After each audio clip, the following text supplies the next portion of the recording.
You ever had that weird feeling, like you've stepped into a place for the very first time, but it knows you? Today, we're diving into that exact feeling with this beautiful idea, places that remember us before we remember them. It's all about these hidden connections we have to the world around us. Let's get into it. Right off the bat, the source material hits us with this line, and you just have to stop and think about it for a second. I still remember the first time a place looked at me before I looked at it. That just flips the whole script, doesn't it? We always think we're the ones doing the looking, observing the world. But what if? What if the world is looking back at us? So that brings us to the central theme, a place looking first. And, this isn't just some random passing thought. The author makes it clear that this feeling grows out of a very specific kind of emotional state. It comes from what's described as a quiet ache. It's not some big dramatic event.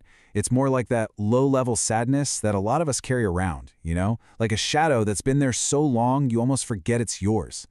And it's in those vulnerable moments, when our guard is down, that the world can sometimes reach out in this really unexpected way.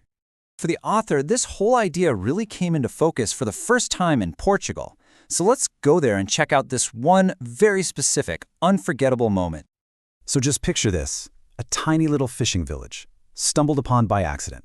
It's late afternoon and the light is getting all golden and soft. That time of day when everything just feels a little kinder. The author's just sitting there, watching the boats. It's the perfect stage for something profound to happen. An old fisherman gives a simple nod, no words exchanged, and in that tiny moment, something just clicks. All of a sudden, the whole scene, the village, the sea, that golden light, it felt like it had been waiting. And not just for anybody, but specifically for them. Wow, that's such a powerful feeling, to feel like you were meant to be right there, right then. Now this feeling of being recognized, it wasn't just a one-off thing. Nope. Years later, it happened again, in a totally different part of the world. And this time, it went even deeper. And notice how completely different the vibe is here. We've gone from a social little village to total solitude in a hidden hot spring, an onsen, deep in the Japanese Alps.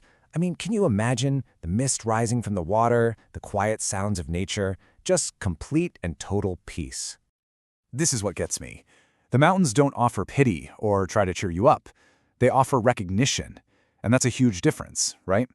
It felt like this ancient landscape could see their loneliness, could understand its exact shape, and just held space for it. No judgment. Just this incredibly intimate connection with the world itself.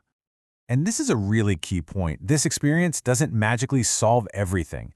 There's no big aha moment. It's much quieter than that. It's just a gentle understanding, a little bit of comfort that reminds you that maybe, just maybe, you don't have to carry everything all by yourself. So all these personal stories are really building up to a bigger lesson, aren't they? A quiet teaching that travel can offer us, but only if we're really open to hearing it. And that feeling finally gets a name, recognition. It's this idea that, we travel to see new things or have adventures, but maybe the biggest discovery of all is finding a piece of the world that feels like it already knows you, deep down. And the amazing thing is, this can happen literally anywhere. A quiet street in Kyoto as the lanterns come on, a single bench looking out over a massive fjord in Norway, or even just the feeling of the desert wind in Morocco. It's like these places are holding on to a memory that was always meant for you, just waiting for you to show up.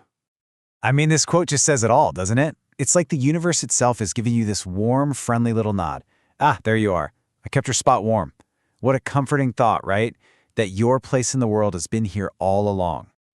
Okay, so this is a really beautiful idea. But what do we actually do with it? Well, this last part kind of turns all this reflection into a bit of gentle advice for all of us. The author brings us right back to that quiet ache from the very beginning and asks the question directly. What do you do when you're carrying something wordless and heavy?